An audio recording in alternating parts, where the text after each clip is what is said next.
नमस्कार, आप देख रहे हैं न्यूज हाट। मैं हूं आपके साथ इसमें सराफ। बांकीपुर उपचुनाव में जनसुराज के प्रशांत किशोर और भाजपा के नीरज कुमार सिन्हा के बीच कड़ा मुकाबला देखने को मिल रहा है। ऐसे में सबकी नजरें भाजपा के राष्ट्रीय अध्यक्ष नितिन नवीन और प्रशांत किशोर की साख पर टिकी हुई है। बता दें कि बीजेपी के राष्ट्रीय अध्यक्ष नितिन नवीन की सीट से उनकी पार्टी पीछे चल रही है। जनसुराज के प्रशांत किशोर ने अपनी लीड बनाए रखी है।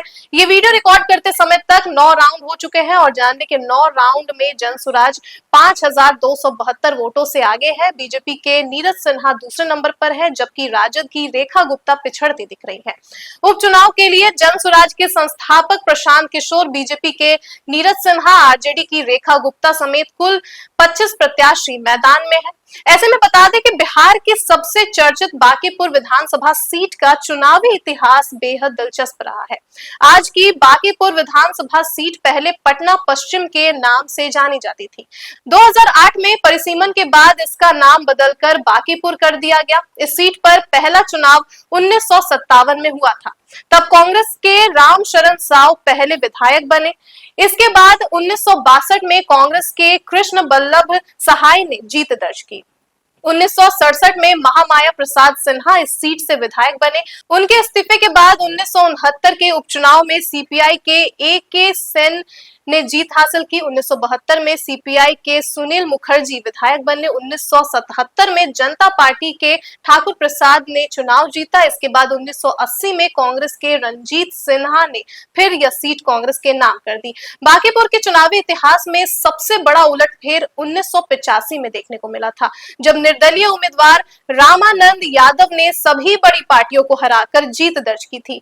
आज भी इस चुनाव को इस सीट का सबसे बड़ा राजनीतिक उलटफेर माना जाता है। 1995 के विधानसभा चुनाव से इस सीट की राजनीति पूरी तरह बदल गई। भाजपा के नवीन किशोर प्रसाद सिन्हा ने जीत दर्ज की। उसके बाद उन्होंने फरवरी 2005 और अक्टूबर 2005 के चुनाव में भी लगातार जीत दर्ज किए। इस तरह पटना पश्चिम भाजपा का मजबूत गढ़ बन गई। 2006 में नवीन किशोर प्रसाद सिन्हा के निधन के बाद हुए उपचुनाव में उनके बेटे नितिन नवीन पहली बार विधायक बने।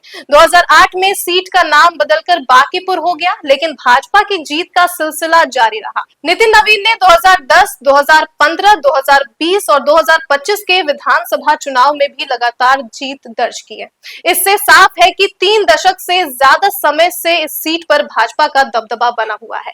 बता दें कि बांकीपुर सीट पर कई बड़े नेताओं को हार का सामना भी करना पड़ा है।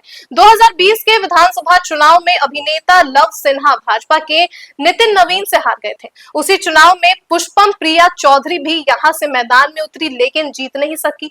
पूर्व मुख्यमंत्री कृष्ण बल्लभ सहाय भी इस क्षेत्र से चुनाव हार चुके हैं।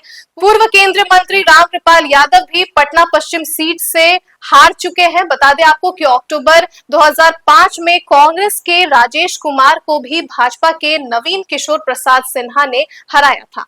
तो आपको बता दें कि बांकीपुर उपचुनाव में एक बार फिर इस सीट पर पूरे बिहार की नजरें हैं। भाजपा पिछले 30 साल से ज्यादा समय से यहां लगातार जीत रही है। दूसरी ओर प्रशांत किशोर ने इस चुनाव को अपनी राजनीतिक साख से जोड़ दिया है। अब सबसे बड़ा सवाल यही है कि क्या भाजपा अपना रिकॉर्ड कायम रखेगी या फिर 1985 की तरह बांकीपुर एक नया चुनावी इतिहास लिखेगा। इसका जवाब काउंटिंग के बाद ही मिलेगी। आगे क्या कुछ अपडेट्स रहते हैं वो हम आप तक पहुंचाते रहेंगे। फिलहाल के लिए दीजिएगा इजाजत। आप देखते रहिए न्यूज हाट। बहुत बहुत धन्यवाद।